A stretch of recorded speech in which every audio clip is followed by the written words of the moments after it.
Hi, Tommy. I would like to thank you for coming to Stanford to participate in our experimental course that's 385 Theories of Deep Learning question mark.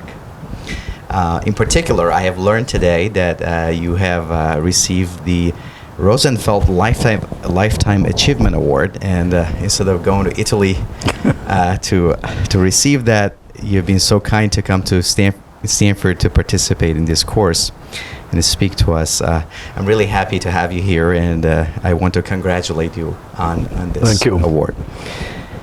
So, can you tell us about yourself and what you do? Well, I'm a mix of neuroscientist and I guess computer scientist. I've been between computers and brains since the beginning of my career. I'm really interested in understanding what intelligence is, and in replicating it in machines, but especially in making progress in understand intelligence, the problem of intelligence, which I think is, you can argue, but I think is the greatest problem in science. Greater than the great problems like the origin of the universe, or the origin of life, or the structure of time and space. Because after all, if we can make progress on it, and we can make ourselves smarter, or make machines that can help us think better, which is happening, then we can more easily solve all other great problems. Great. So I want to ask you this question. Do you think that theory is helpful for deep learning? And if you think the answer is yes, please tell us how. I really hope the answer is yes, but I think it's up to all of us to show that that's the case. It's, I think, a very interesting challenge, because deep learning has been making quite a bit of progress in practical applications without theory, which is somewhat surprising. I think it's not unparalleled in science. Often you have experimental discovery in the natural sciences before any theory is developed. Say electricity is a very good case of that. But then a theory is developed, and this becomes instrumental in furthering the discovering and its applications. Like electricity, the beginning was electrical motors and telegraphs, but then you got to the radio, and for that you needed Maxwell and some of his theory. So I hope that a theory for deep networks will emerge and will help improve what they can, especially in terms of reducing the number of labeled examples that are needed, so making that more powerful and more biologically plausible than they are now. Thanks. As my second question, I would like to know your opinion on the open theory questions in deep learning. Yeah, I will speak about some of the open questions today. I think from my point of view, that's personal, of course, the three main questions are first, are deep networks more powerful than one-layer networks, and when are they more expressive than one-layer networks, like support vector machines or similar classifiers. The second question is why is apparently so easy to optimize on the training set. After all, the optimization problems are very large. In ImageNet, you have like millions of unknown, the weights, and 1 million examples, the images. So it's a huge optimization problem, nonlinear. How it comes that we can find pretty good minima pretty easily with techniques that are kind of very simple, like gradient descent, stochastic gradient descent. Um, the answer in this, in part, is that typically people over-parameterize this network, so you have many more parameters than data points, and so the intuition is it's not so easy to find, it's not so difficult to find minimum. But that brings up the third question, which is, with this large over-parameterization, how it happens that you don't overfit the data, and instead it seems you obtain pretty good generalization. So I think the last one is probably the most interesting one, the most puzzling one so far.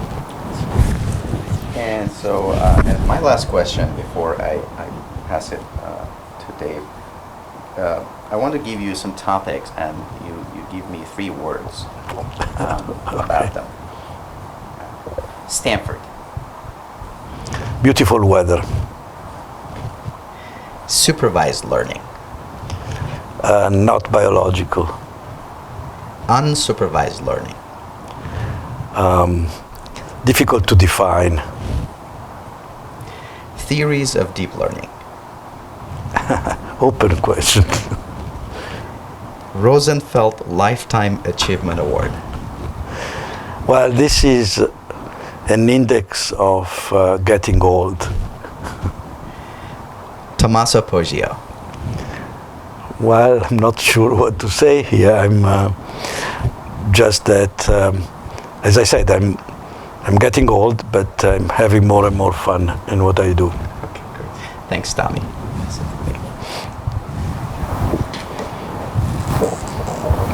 So you've been associated with machine learning for easily 30 years. Yep. You've seen a lot of different machine learning methods. You've seen them develop and become very fruitful in different ways. And now we're at a moment where deep learning is the current champion. There are researchers who think deep learning is the end of history. Do you have any comments or reaction to such a thought? I used to think of these cycles as similar to flu epidemics. These are epidemics of ideas, and it turns out that the same type of virus in the flu comes back every 20 years or so for obvious reasons, because a generation get immunized and it will be. And if you look at the cycles of idea related to neural networks, it starts with perceptrons in the 50s. It comes back with neural networks in the 80s. Then there is another cycle which was more support vector machines, like around 2000, and it was time for the next one. It happens to be called deep learning network. So in another 15, 20 years there will be another cycle. I don't know the name of it. So there are researchers who believe that deep learning is all that we need. We have the computing power now, and we should just march ahead and work hard. Can you point to some missing link or idea, some gap in our understanding that shows the weakness of that idea? Yes, I think from the point of view of explaining human intelligence, I think deep learning, it's certainly not your story, maybe part of it.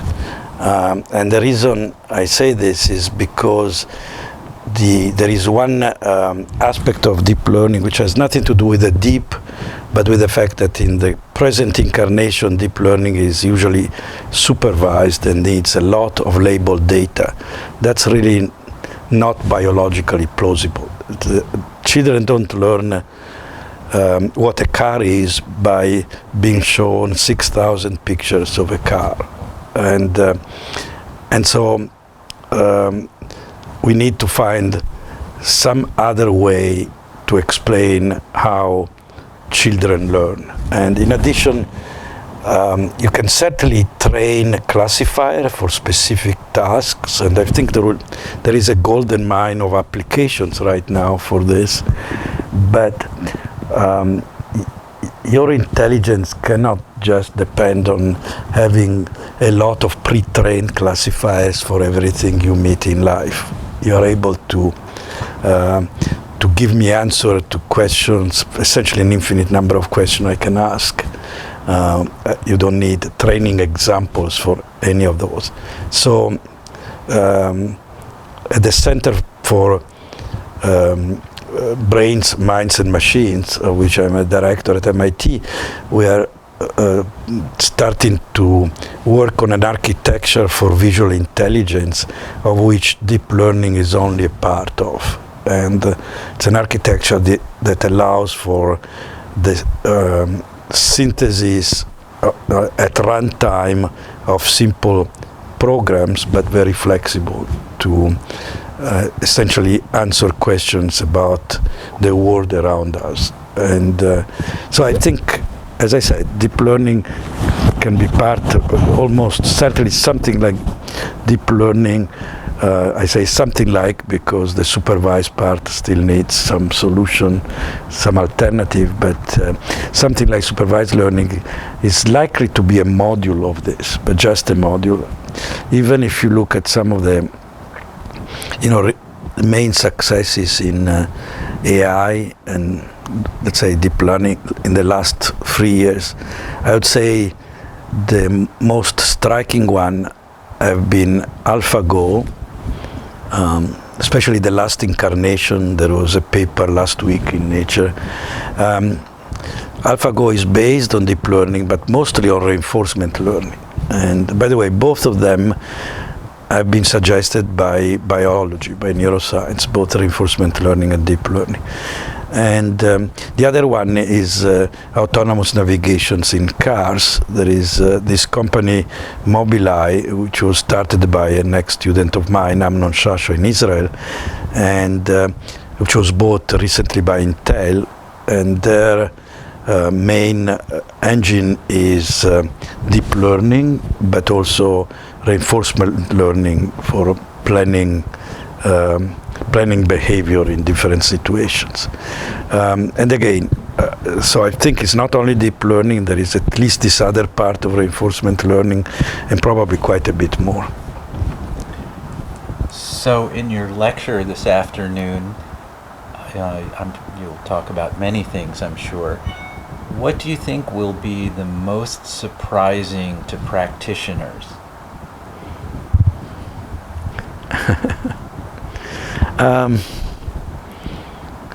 I'm not sure I find, maybe I'm not the right person,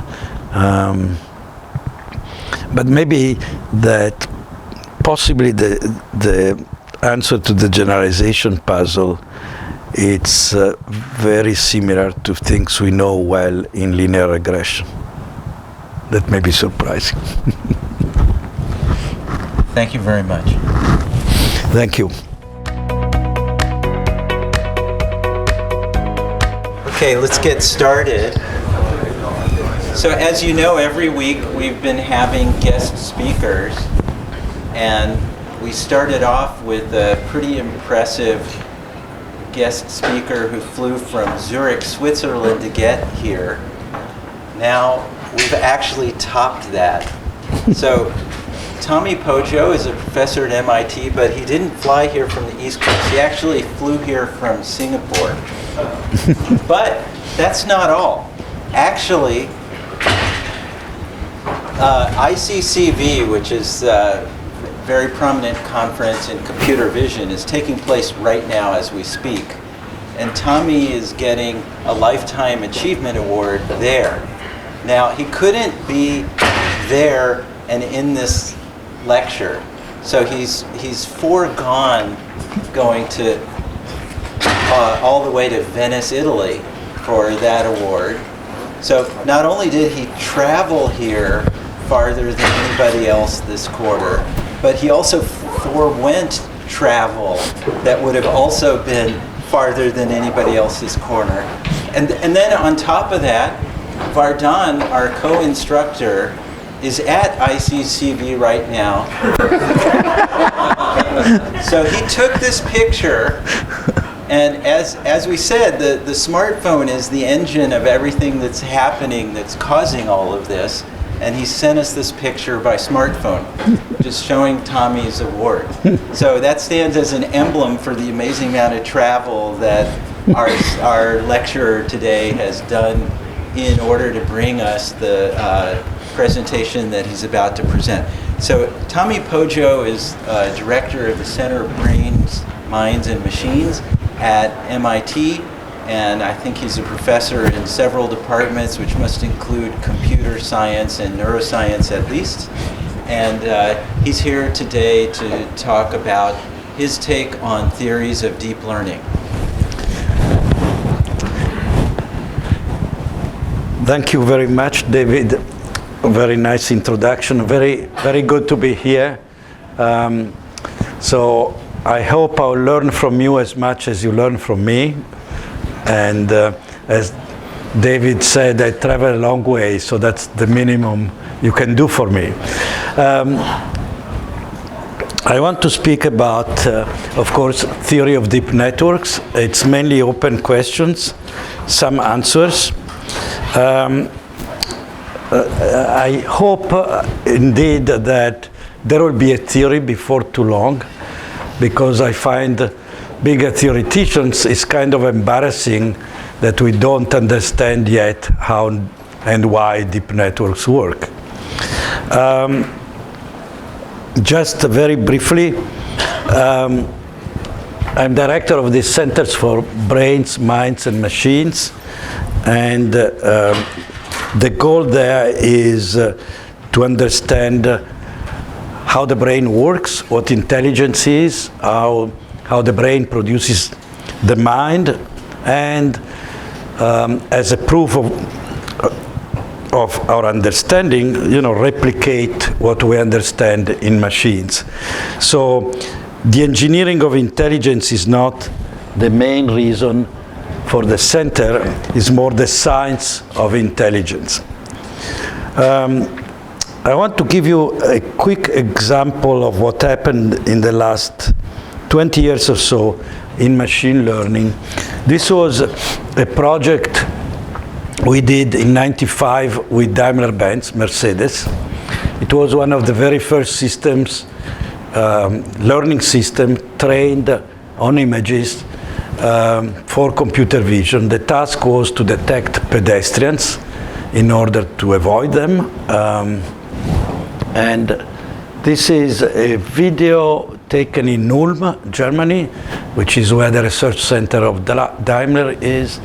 And you can see that most of the time it does a pretty good job. There are false alarms. For instance, the traffic light is detected as a pedestrian. At the time, we had one error every 3 frames. We're very happy about it. This is 10 errors per second, so not very practically usable. And nowadays, Mobileye, which is a company that was very recently acquired by Intel, started by an ex-student of mine, Amnon Shashua, Mobileye has a vision-based system that has one error every roughly 30,000 kilometers of driving. So if you make some rough calculations, this is 1 million times improvement in accuracy over 20 years, which means doubling accuracy every year. So this is why machine learning has become so important. I'll come back later, if there is time, to this fact that many of these algorithms, like reinforcement learning and deep learning, get their inspiration from the brain. And there are good reasons to expect that the next step will also be inspired by neuroscience. But anyway, as I said, it's time for a theory of deep learning.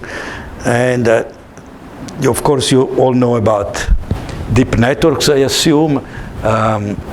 This idea that came from work on the visual cortex of having several layers of neurons or cells or units processing in a hierarchical way inputs, signals like an image, to end up with an output which could be, for instance, a label for the image, a class or the identity. And what is going on in the network, I'm sure again you know that, is very simple, because you have each unit summating a weighted sum of the inputs to the units from the image or from the previous layer, passing this one number through a simple nonlinearity. It used to be a sigmoid, is now an RLU, rectified linear unit, and then the processing goes on. Of course, the magic is to learn the weights from a training set. I'll show you, most of what I'll show you is using, in terms of simulations, is replacing this RLU with a polynomial approximation, univariate polynomial, in this case of degree 10. This shows on CIFAR the training error, this lower curve, and the test error for the standard RLU case and for this case of replacing the RLU with a polynomial. They're basically indistinguishable.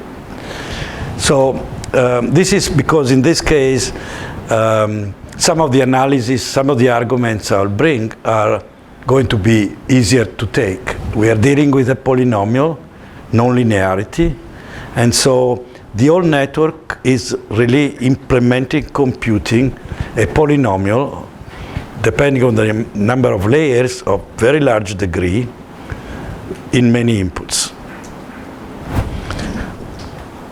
Now, the way you train these things is typically with stochastic gradient descent, which means is gradient descent on the loss function.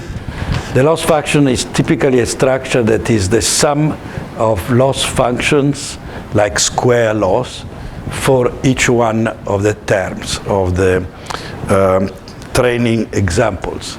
I'll speak a lot about CIFAR. CIFAR is CIFAR 10. It's a kind of mini version of ImageNet. It has 60,000 images. The images are relatively small, 32 by 32 pixels.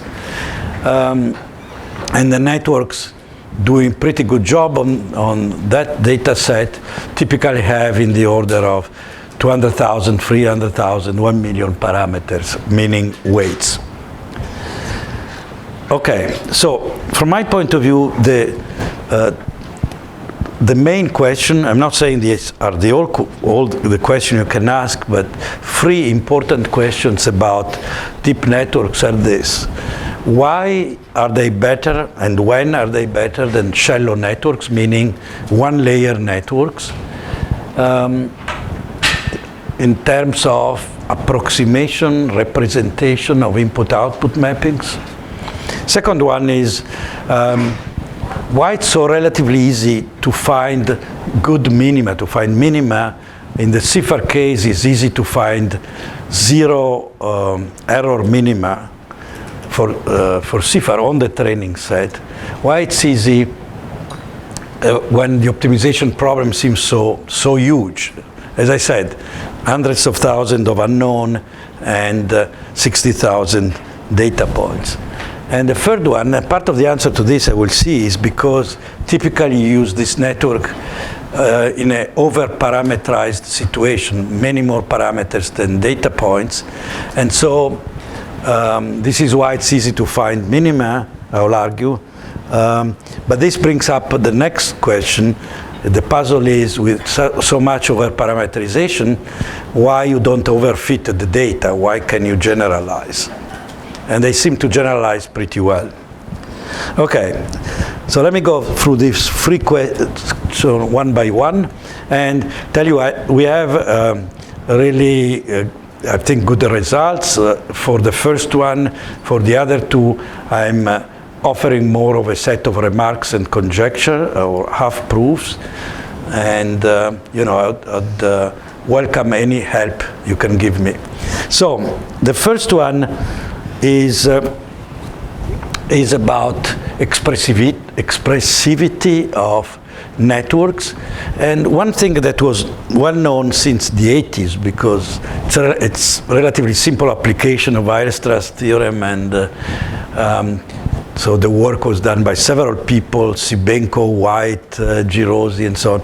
For one-layer networks, the result is they are universal approximator. You can approximate arbitrarily well in the sup norm any continuous function on a bounded domain. The only constraint is that the nonlinearity cannot be a polynomial, and it has to be a nonlinearity. Okay?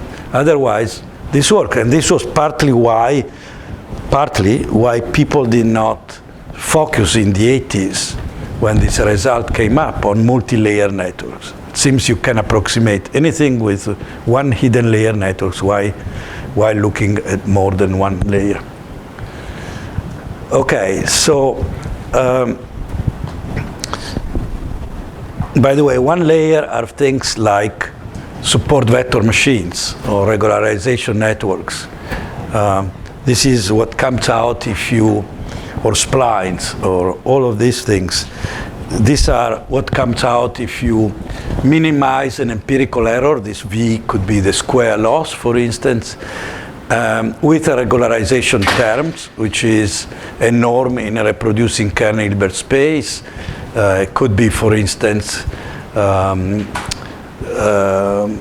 just K could be the dot product of X and Xi, or the Gaussian X e to the X minus Xi square.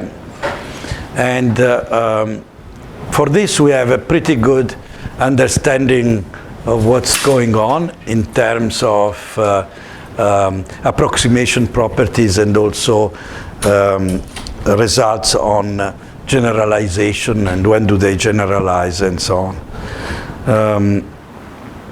So that's just saying the same thing, that essentially a graph like this, you can think of these units computing this kernel. So for instance, in the case of the dot product, you have 1 unit per data point Xi, and each unit computes the similarity of the input, in this case 2-dimensional, to the template, the example in that unit, and the output is a measure of that similarity. And those similarities get combined with weights that have been learned during training. Usually by solving a linear system of equations, but you could use stochastic gradient descent to do that. Okay, so now you can ask, okay, I can approximate any function, but what is the cost of the approximation? And here enters the standard curse of dimensionality. Typically, the number of parameters that you need to approximate arbitrarily well a function of d variable goes with the number of parameters with epsilon to the minus d, where d is the dimensionality of the input. So for instance, take epsilon to be 10% error. So then this epsilon minus d is 10 to the d, and then it means that, for instance, take CIFAR, you have d is 1,000, roughly 30 by 30 pixel, so you have 10 to the 1,000, which is a pretty large number in terms of units or parameters you may need. So this says that, yes, you can approximate anything, but in fact there is this curse of dimensionality that poses a real problem. By the way, David wrote years ago a very nice paper on the curse and the blessing of dimensionality. It was a kind of review paper on Hilbert's problem in signal processing. And okay, so usually the blessing in terms of counteract the dimensionality is that in fact this curse of dimensionality, I did not tell you, but I'll tell you in a second, but depends on not simply on D, but D over M, where M is a measure of smoothness of the function. Like you are in a Sobolev space, M derivatives. So you can reduce the curse of dimensionality if you have functions that are quite smooth, and this was basically what Andrew Barron did in the 80s with a theorem that people thought was, avoiding the curse of dimensionality. What he was basically doing is having functions that were increasingly smooth with increasing dimensionality. Here is a different way to try to avoid the curse of dimensionality that may be what I think this is one of the things, it may be not the main thing neural networks are doing, but which is the following observation is that suppose that instead of having an arbitrary function of 8 variables, I have a compositional function. So this is a function of 8 variables, but each of the constituent function is a function of 2 variables, for instance. So you can see here this is a function of 2 variables, and this function here is also a function of 2 variables. Okay? So in fact, this will be the graph of the function. You can think of each node as an arbitrary function of 2 variables. So you can build, it's a binary tree in this case, you can build a function of an arbitrary large number of variables out of functions with a small number of variables. Of course, that's a particular restricted class of functions. Instead of 2, you could have 3 or 4 in the case of REST nets and say cipher, or so the kernel of these networks is 3 by 3. This means 10 or so. So instead of 2, you'd have a local dimensionality of 10. But then it turns out that for a function of this type, if you have a shallow network, there is not much you can do. You cannot exploit this particular structure. But if you have a deep network, let's say with an architecture that reflects the graph of the function, then your dependence on D goes from exponential to linear. You have, of course, constant that depends on the local dimensionality. And so this, of course, looks much better. The theorem is fairly easy. It's just essentially making sure that since you're approximating at every node in the graph, the error in the approximation does not blow up as you go up. And so you are essentially using this fact that if you have a function h, and then the constituent function are h1 and h2, and you know that you can approximate with each one within epsilon this p, then when you put everything together, the error in the approximation is still small.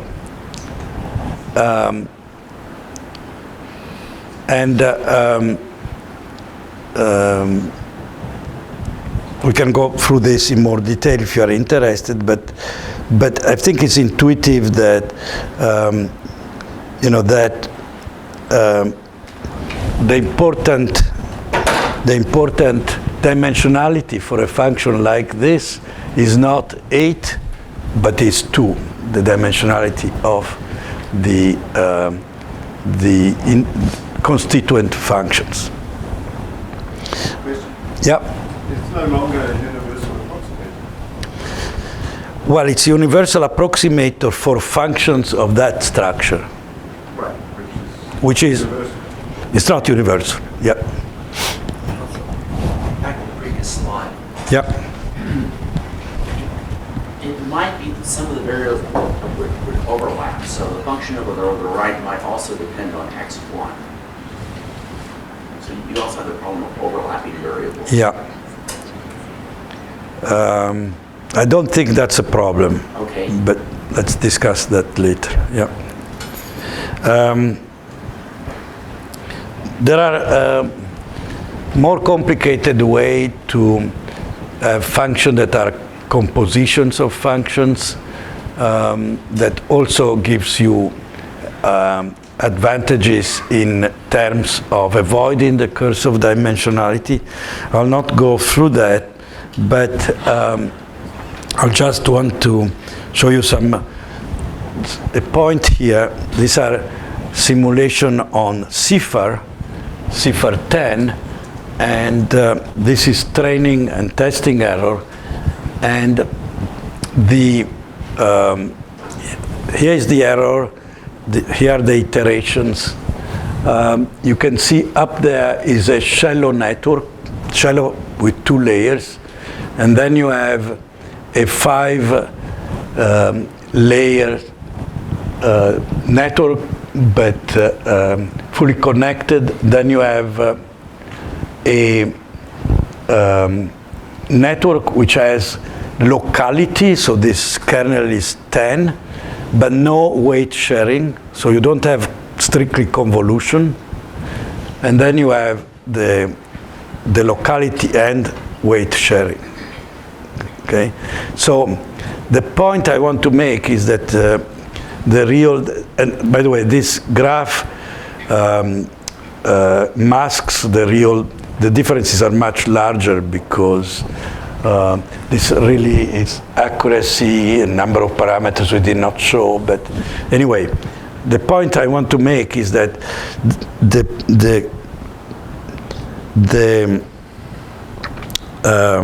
part of the architecture that makes the magic, so to speak, that reduces the exponential curse of dimensionality to linear is not the weight sharing of the convolution, but is the locality of it. Weight sharing helps, but not in an exponential way.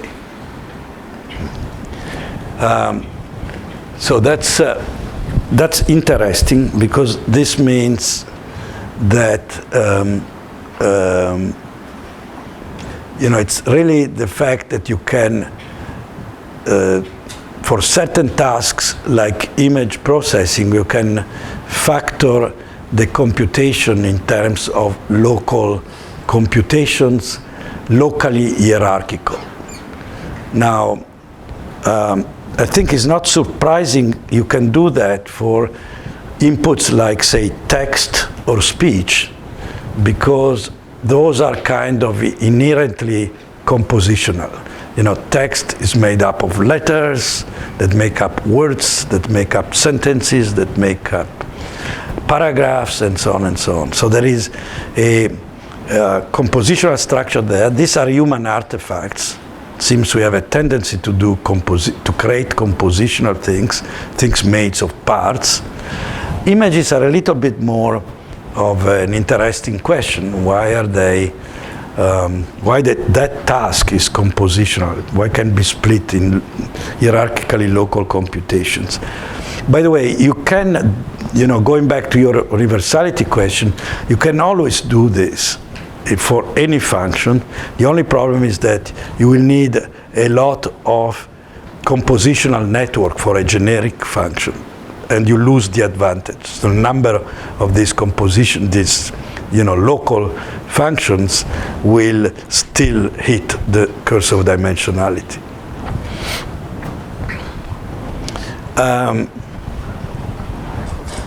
Yeah. So what happened in epoch 40 in your simulations? Could you repeat the question? Oh, yes. You are asking what's happening here. It's just an artifact of the training. You are changing the learning rate, as you often do, and then you have a jump in the training error. But you don't need to do it. You can decrease it in a continuous way, and then you will not see that jump. It's an interesting fact to explore, but it's an artifact. A couple of remarks. There are some similar results that are well known for a long time in the case of Boolean functions. It is well known that certain logical functions, for instance, the parity function, can be expressed efficiently with a deep circuit of logical gates, but inefficiently in terms of number of logical gates if you are doing it in a flat architecture. And also there are also lower bound examples. In other words, functions that cannot be expressed efficiently by shallow networks at all. So this seems pretty clear, all of this. There are a number of questions open, which is, the main one is kind of almost philosophical. Why it looks like that several of the tasks that we are interested in, like image classification or speech classification, as I said, have this compositional structure. And it's a bit unclear why. There is this colleague of mine, Max Tegmark, a physicist, thinks that this is because the Hamiltonian of physics are local, and so this induces locality of the generative process, and as a consequence, locality of the inference on it.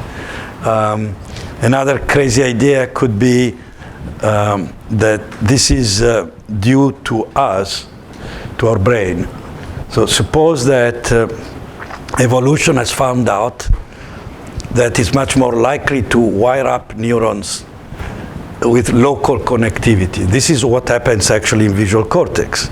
Visual cortex, you have one neuron in, say, the LGN or the retina, which is looking only at a few pixels, right? And then the next neuron, say in V1, is looking at just 2 or 3 ganglion cells. And the neurons up in V2 are looking only at a few V1 neurons. So all of this is local, like in a neural network, and like you want to have if your function that you want to learn, to approximate, is hierarchically local. And so suppose your brain is wired up in that way, then it's ideally suited to learn compositional function. So the kind of things we can solve in real life are compositional. These are the kind of things we're interested in.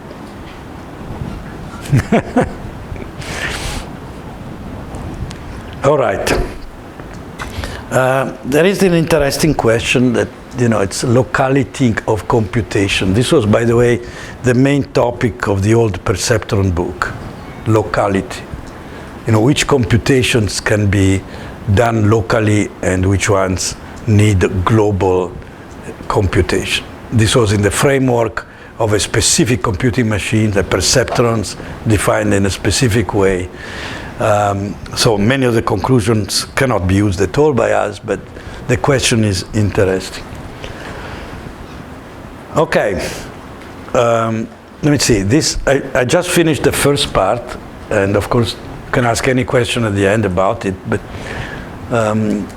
do you have a question now? If not, I'll go to the optimization puzzle. Yeah. It makes sense that the Hamiltonian is Yeah. local because it's made up of Yeah. the sum of the individual particles Yeah. plus the potential energy. But the potential energy, like in general relativity, tends to be a more global kind of thing. So the question is that it makes sense that the Hamiltonian is local, but the potential energy seems to be more global. That's your question. Yeah, I don't know enough. I think the analogy here would be an Ising spin problem in which you have spins in a lattice and the interactions are local only. And then, of course, you get global effects, but through local interactions. And you can argue that, by doing, for instance, coarse graining or techniques physicists do to solve this problem, you are still keeping locality of the interactions. So what I'm a bit confused about is the fact that, even if that's true, and that's true, then you have to go from the physics to the images, and from the images to the different tasks you can make on an image, like classifying or so. Because what is composition in our case is the task, right? The question you're asked, the function mapping the image into an output. And so those steps are a little bit more difficult for me to explain. Okay, so this is more it's an observation, and actually you can tell me there may be some elements wrong, and here is why it's easy to optimize. Well, the observation is the following. Suppose that I'm looking for exact zero of on the training set. This will be global minimizer. So a minimizer, so a function, in our case, polynomial, because the whole network will compute a polynomial. Xi is one of the examples. It's a vector, like an image of 30 by 30, and yi is the label, and I do really regression in this extreme case, and I look for solutions of this system of polynomial equations. I have 60,000 of them in the case of CIFAR.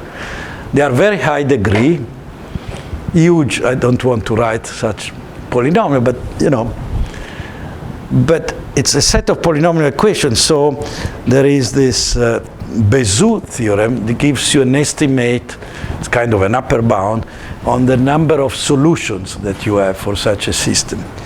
Suppose you have as many equations as weights.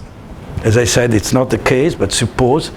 Then the number of solutions from Bézout theorem is k to the n, where k is the degree of each polynomial, and n is the number of equations. This is certainly going to be much larger than the number of electrons in the universe, because n is going to be, thousands. K is thousands, n is 60,000, so that's a pretty large number. And furthermore, like in the case of linear equations, the theorem tells you that if you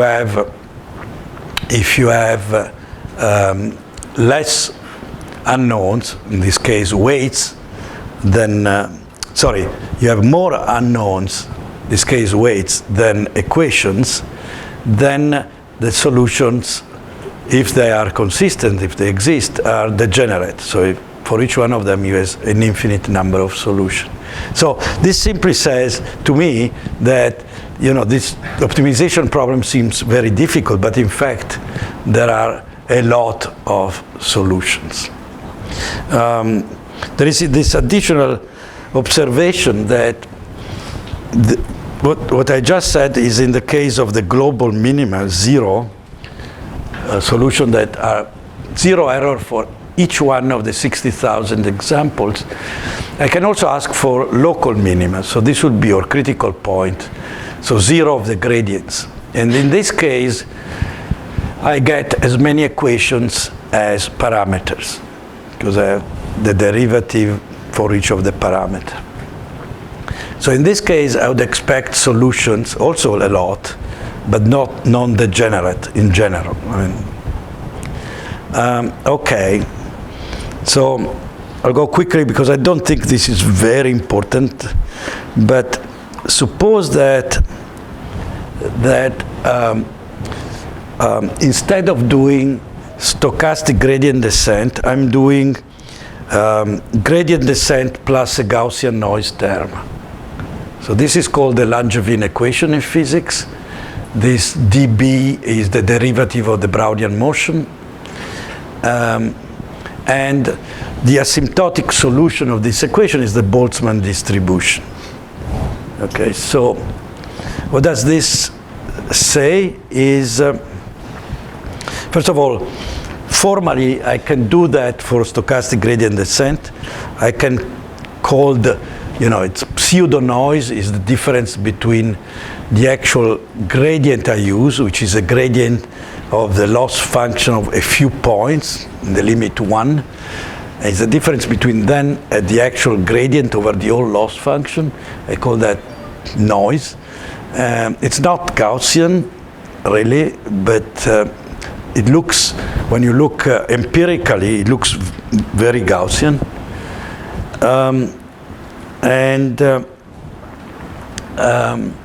And what happens in the case of the Langevin equation is that if you have, suppose you have two minima in your potential, this would be like our loss function, and you have two minima, and one is twice in linear dimension as broad as the other one. So the length of this square, this one is half of that one. Okay, in one dimension, this is reflected by the histogram. There is twice the volume in one of them, so you get a probability distribution e to the minus u that is essentially reflects this. It's the mirror image of that. But as you increase the dimensionality, you have a concentration phenomenon. And very quickly, for instance, in dimension 5, you don't see the smaller hole anymore. You just see the bigger one. It's very, very unlikely relative to the big one to find the small one. And so if you have a minima which is local, like this one, and you have a minima which is global, same depth, the stochastic, the Langevin equation will find, this is in 2 dimensions, will find both of them, but with increasing dimensionality, essentially everything concentrates on the degenerate minimum and does not see the local minimum. So this means if you accept this approximate equivalence between the pseudo noise of stochastic gradient descent and the actual Gaussian noise in the Langevin equation, what you expect is that stochastic gradient descent will find the degenerate minima and not the local one. And from our point of view, from what I said before, the degenerate ones are the global ones, whereas the local ones are just critical points of the gradient. So this is an argument to say that on the training set, only on the training set, this property of SGD will select global minima versus local ones. Okay.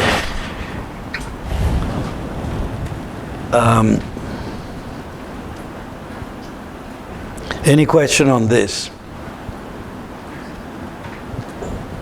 I mean, it's a nice property to have because people have worried a lot, still worrying about local minima and the problem that they can present to optimization. Here it says, because of stochastic gradient descent, you will basically not see the local minima.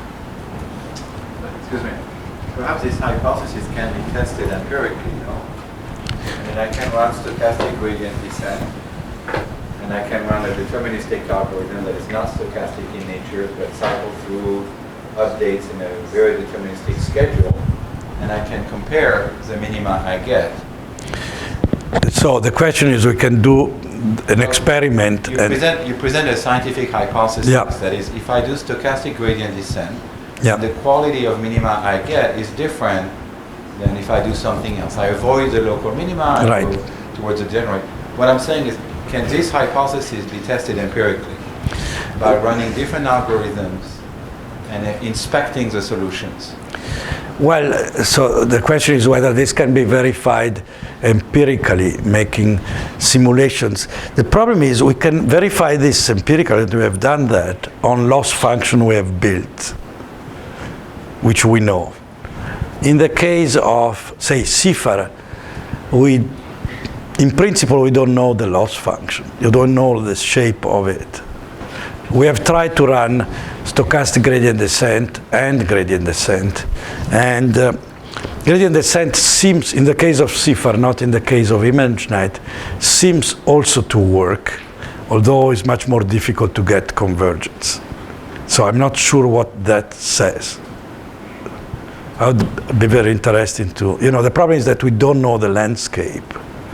In the case of CIFAR, we have done some exhaustive numerical experiments. It looks like the landscape may have one or more pretty flat minima that therefore could be found also by gradient descent. Not much of a local minima.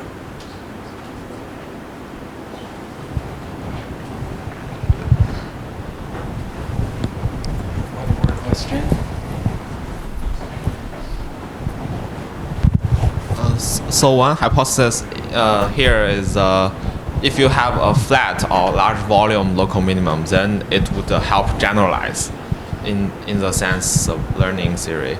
So why would that be the case? And Say again, sorry. So why would a larger volume like local minimum or flat local minimum be better for generalization? Oh, I did not say that, right? I thought for a while that flat minima are better for generalization, and there is in the literature quite a bit about flat minima in generalization, but I don't think that's true anymore. I think what I said is simply that flat minima, big minima, are degenerate minima, which tend to correspond to global minima as opposed to local minima on the training set. Nothing about generalization, making no claims. 10 minutes before the discussion session. 10 minutes? Okay. So, okay, let me... 15 minutes, you can take it. Yeah, 10 minutes. No, well, let me, yeah. So the real interesting question at this point is with this over-parameterization that to some extent may explain why it's easy to find the minima and global minima, why does not overfit? The typical, this is something I used to show in my learning class, decades ago. This is the problem of overfitting, one-dimensional regression. You have 7 points, 6 points, and you have to fit a curve. And of course you can exactly fit the data, but you have an infinite number of curves you can fit there. And one way to decide which one, which has a good chance of generalizing, is to use regularization. And you can prove that this has generalization property. Generalization meaning that you want your empirical fit to converge to the true fit for the number of data going to infinity, training data. This is a technical generalization. So the generalization means that the empirical error converges to the expected error, the true error for n going to infinity. Okay, so regularization meaning a penalty, for instance, on the norm of the function here. The norm could be a measure of smoothness. The intuition is it forces you to choose the simplest, less complex solution, the one which you can represent to the fewest number of bits. So back to using this polynomial instead of RLUs, just to simplify analysis. This is CIFAR. This is what happens when you increase so you have a fixed number of parameters, and you're increasing the number of training examples, and as you increase the number of training examples, you see that generalization seems to happen at some point. This is the test error, this is the training error.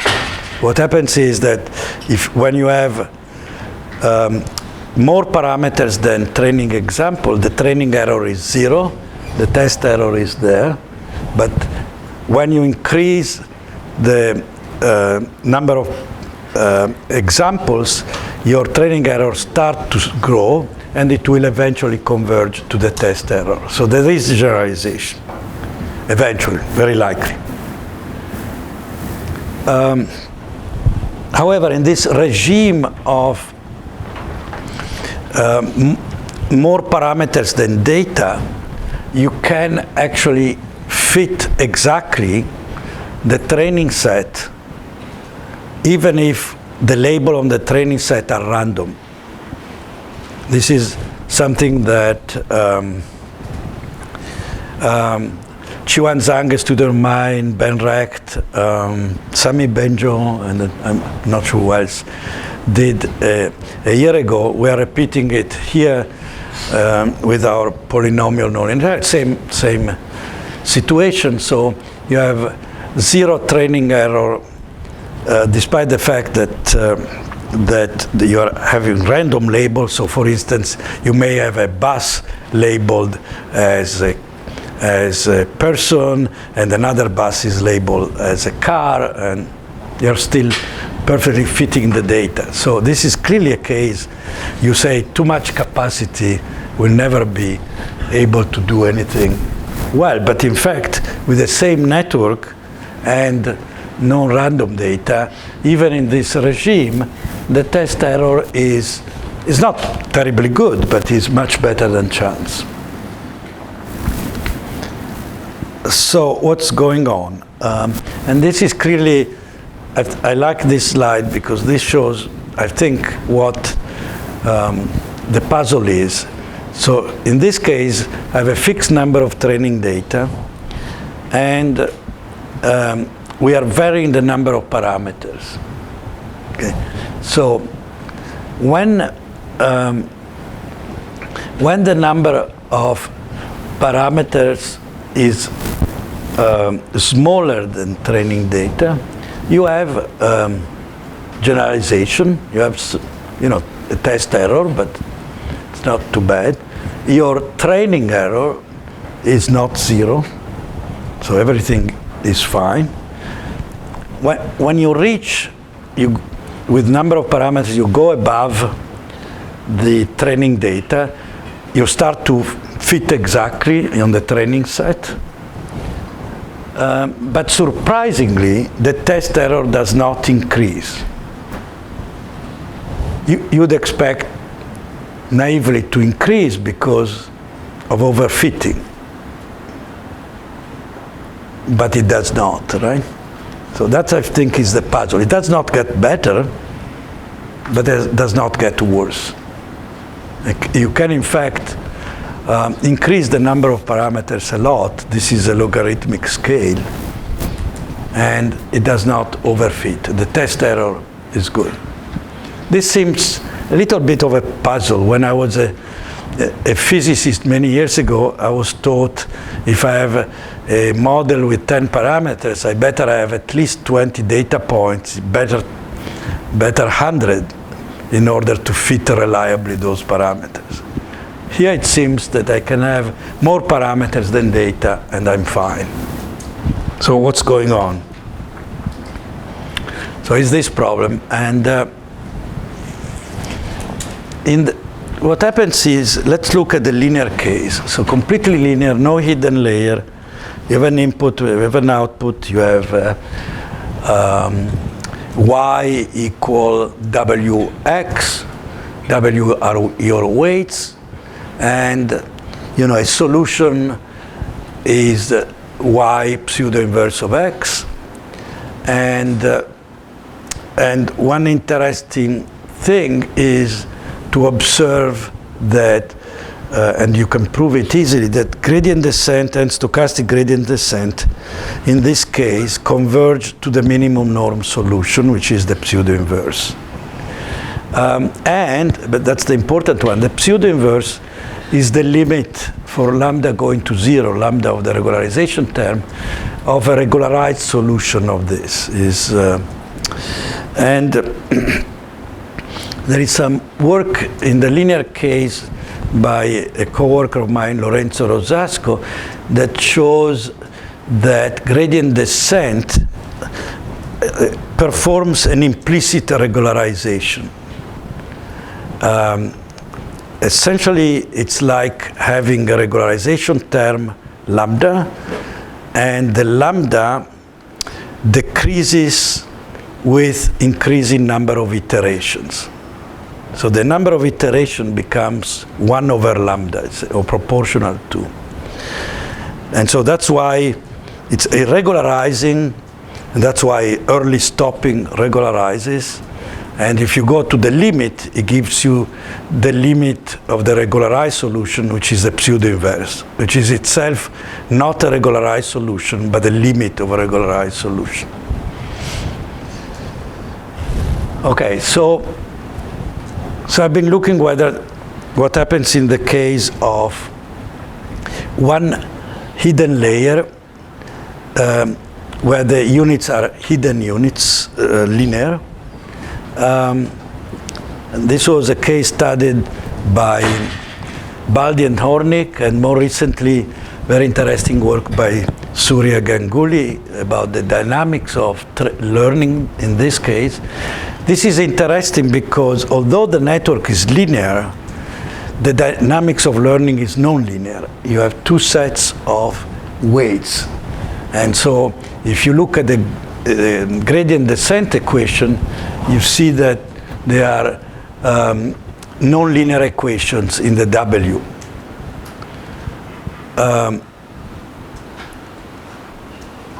This E here is the error is y minus W2, W1x. It's written there, up there. And but it turns out that also in this case, the solution, if there is a null space of the input, in other words, you have fewer data than dimensionality, then you get to the minimum norm solutions in terms of the W. But if your data are more than the dimensionality, they can be less than the total number of parameters, the weight W1, W2, but then you don't even need the pseudo-inverse. You get a well-behaved solution in the parameters. And in fact, the dynamics that Surya studied is quite interesting and depends on the structure of the correlation matrix, input-output correlation matrix, Y X transpose and the input-input correlation X transpose. So the point is that this is just to mention this property of gradient descent and stochastic gradient descent is really running an experiment in which, on one hand, you are doing the standard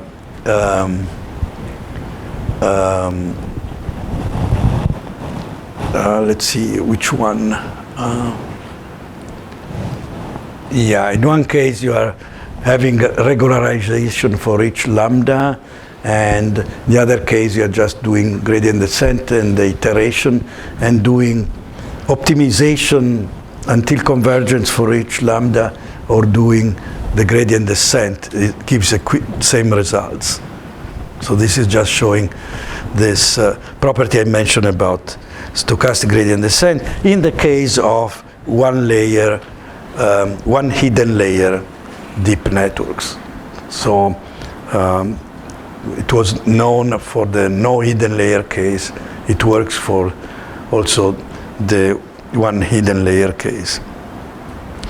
And one can look at having polynomials. You can look at what happens in one layer deep networks in which the hidden layer now has a linear term and a quadratic term.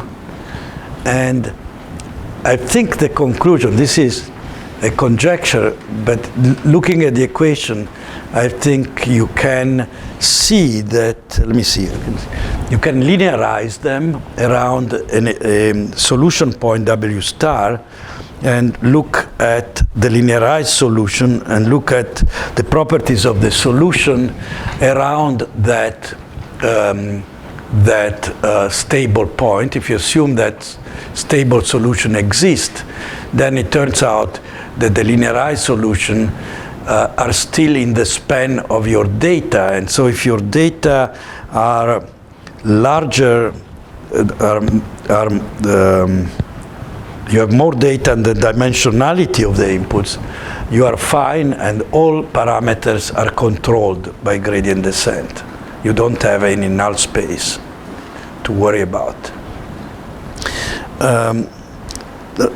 Notice that, of course, you have a redundant parameter, but that you have in any case, because your network is W, in the linear case, is W2 times W1.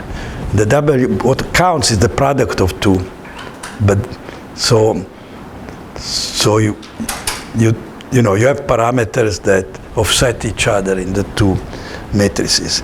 So the conclusion is that at least for low noise and for data, in other words, they are not completely mislabeled.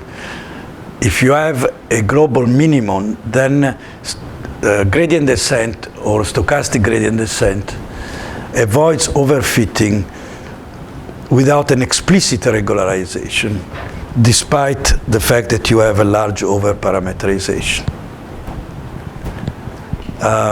That's half a proof, half a conjecture,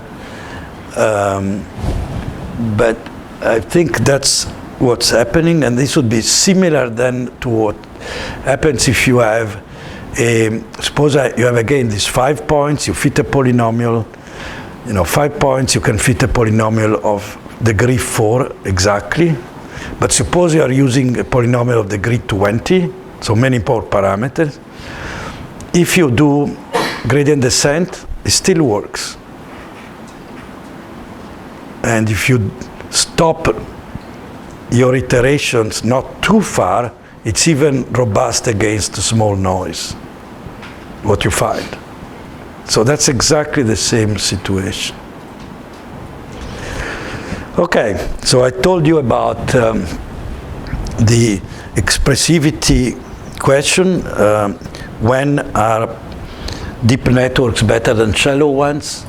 And I say it's because of the locality of the computations. If the functions are that way, that deep networks can implement the optimization, why it's easy, so to speak, and the overfitting one, saying basically it's the regularization properties, implicit regularization of gradient descent. Thank you.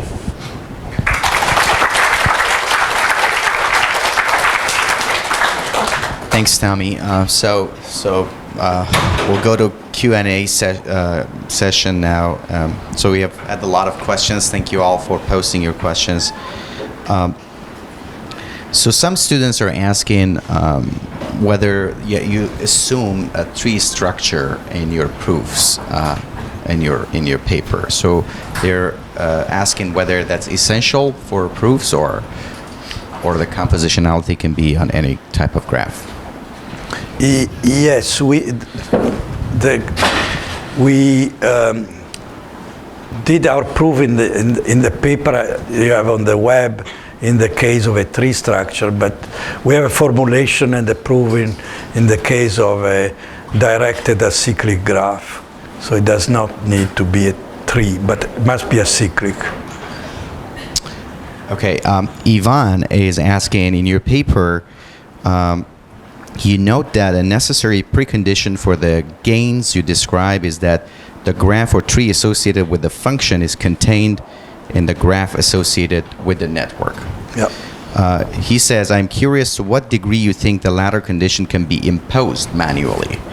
For example, one could imagine a pre-processing step in which we attempt to get a rough idea of the function's structure, and then he gives some examples by briefly training networks of various structures or subset of the data, trying to locally approximate the function by lower order functions, etc. And then use our best guess to construct our network. Do you think this is feasible, or does nature really have to be on our side and give us a function whose graph is a superset of one of the common network graphs? Well, I think according to the theory, you should have a network where the kernel is as large as the locality of the functions which you don't know, or larger. So, for instance, cannot be smaller. By the way, the fact that, at the end, that the whole system seems to be robust to over-parameterization helps. It means that if you are in your network less local than you need, it's okay. You don't pay much of a price, if not at all. One has to be a bit careful, because I can see situations where this is can cost, but in many situations you can have more, less locality, more parameters that you should, and you are still okay. Mona is asking, can the theoretical bounds on the estimation error with deep nets give us a practical rule on how deep should we make our models? Let's see, estimation error from the approximation point of view, it's yes, I think it could. I mean, you need, I think you need ideally some information about, the most important information in terms of how deep is really the locality of the constituent functions. Because that will give you, this is the simplest case, but in the case of the binary tree, if you say how many inputs and you tell me what is the locality, say 2, that gives me the depth of the network, right? So there is a way to, yeah. If you know your locality. So XY is asking, there is a biological motivation for the sigmoid activation function. However, the ReLU tend to be motivated by computational reasons. From your experience in neuroscience, do you see any biological analogies to the ReLU or polynomial approximations of the ReLU as you have presented? Well, I think both the ReLU and the sigmoid are very poor approximation of what actual neurons are doing. So I'm not sure one is worse than the other. Because the sigmoid, I mean, originally it was because of the threshold function. But the threshold function is really when a neuron produces a spike or not. Even that is a very bad approximation of what the underlying Hodgkin-Huxley equations are doing. But here you are, even the term activity of the neuron is a bit preposterous, because neurons spike, and physiologists have been using this measure of activity, for instance, the rate, how many spikes per second. But this is, usually you have to assume that you have a set of neurons that you can average across them, because otherwise you don't have enough spikes to speak about a rate. So it's all very, very approximate and pretty far from actual neurons. In a sense, it's pretty amazing that recent work by several people, including Danny Ammons here and Jim DiCarlo, show that deep learning, deep networks are good models of what visual cortex does.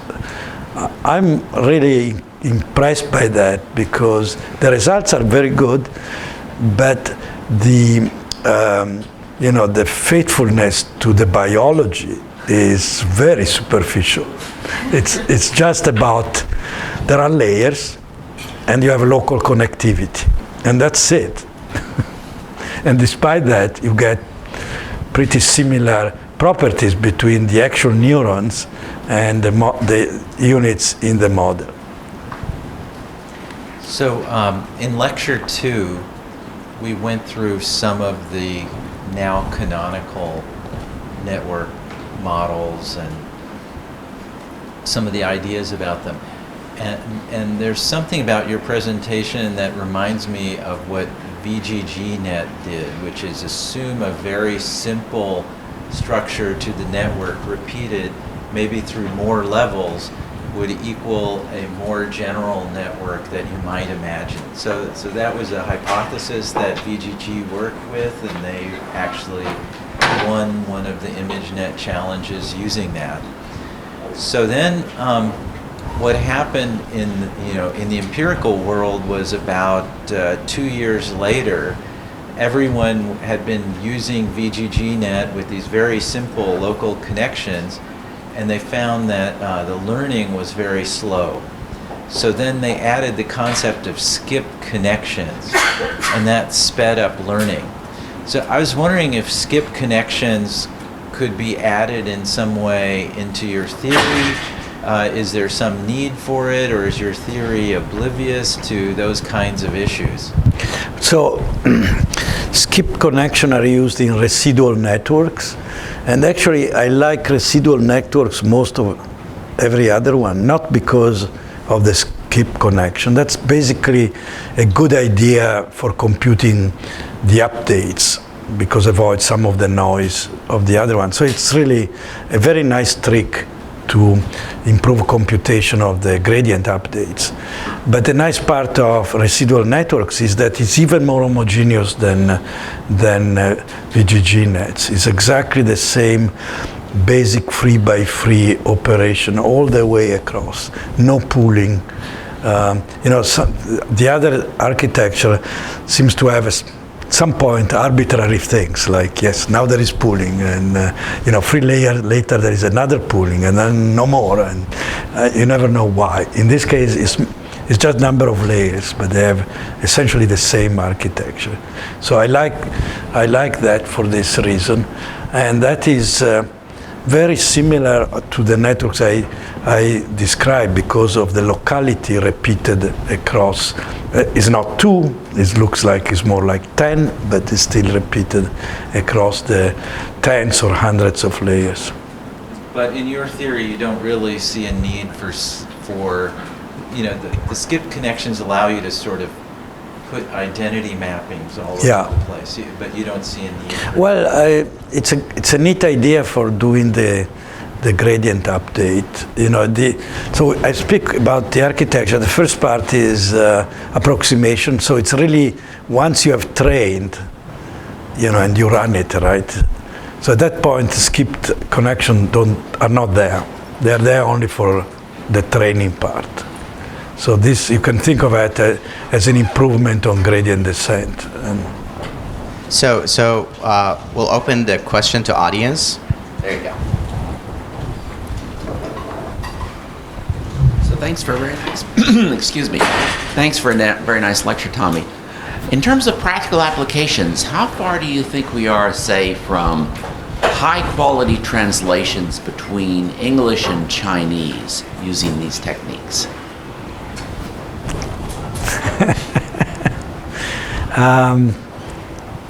Well, let's see.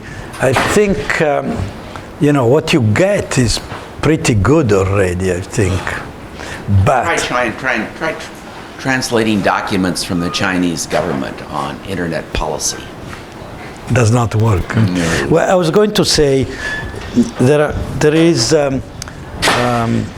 several of these deep learning based classification of images. If you can run them, and you know, they're pretty amazing, but of course they don't understand the image at all. And you know, for instance, there are many situations like there is a nice picture that Shimon Ullman has been showing. You have a picture, there is a lady at a party and sitting, her bag is on the back and the guy is picking it up. And it's pretty obvious he's stealing, right? Mm-hmm. But you cannot find a network to say that. At most, if it does very well, it says lady on a chair. It's missing the obvious point to all of us. Mm-hmm. And how about the proverbial computer-only driven car using this technology? Well, you know, that's a much more constrained problem. So I think there, if you could take out all human drivers from the streets, then... But the streets of San Francisco. Well, without human drivers, I think you may be able to do it. Dogs and babies. With a few exceptions, but... yeah. In your last conclusion, your conclusion works for low noise data, but in computer vision tasks, what do you mean by low noise data? Because the variance between in the same class can be very large. Yeah, what I mean is really no gross. So what I mean is really no gross mislabeling. So in other words, this example I've showed of random labels, this would be high noise, right? You cannot do much there. Even if the labels are not random, you can have very large variance in the same class. You mean in the image itself? Yeah. Sure. Yeah. I was really speaking about noise in the labels.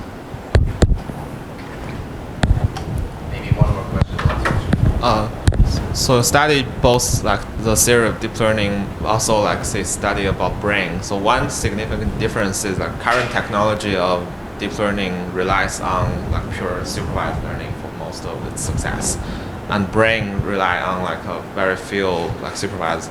Very few.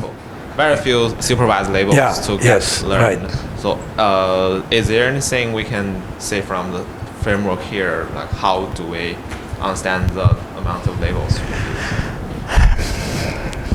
Well, one thing I've been working on, which is not directly related to here, is a lot of the variability in images is due to essentially geometric transformations, not all of it, but a lot, like translation, scaling, you know, and rotations in depth, and case of faces or bodies, changes in expression, and so on. You can argue that this is a very large part of the variability, much larger than you have between within a class of objects. Like you may have 100 types of different dogs, but you have probably 10 to the 10 images of the same dog which are different from each other because of scaling, translation, illumination, and viewpoint. So there are ways to get invariance to those transformations, or a large part of them, which is related to convolution, similar to for translation, but you can do that also in scale and in viewpoint, and this will reduce the number of labeled examples. When people do what they call augmentation, it's partly going that direction, but you can do better than that. We used to call that virtual examples instead of augmentation, but same thing. But the question, there is one possibility, that is that from the biological point of view, you could have something I call implicit labeling, which is using simple heuristics to label things. So for instance, if I look at Surya, I get a few images of his face, not one. Now, suppose during the time I'm looking, there is motion, but no discontinuities in the optical flow. So my heuristic says it's the same object all the time. So now all this, 20 frames I got are called Surya, or if I don't know, they're labeled X, they have a label. So even if I was not given a label, I can provide a label. Another example, which I find kind of interesting, I'm not exactly sure what to make of it, but people have done this colorization task. So the input is an image in color, but you use only the black and white part, and the task is to produce the color for the image. So in this case, the data you get are self-labeled in this task. You have a label, which is the color. And if by doing this, as it is claimed, you learn features in the network that can be used for other image tasks, that is something that helps, and you have avoided the need for a teacher. So there may be a number of these heuristics or tricks that allow you to use a supervised learning system and avoid the need too many labels. I don't know what the answer will be. So we're going to have to cut off now. I think we should thank our speaker, and if there are any further issues, we'll follow up online.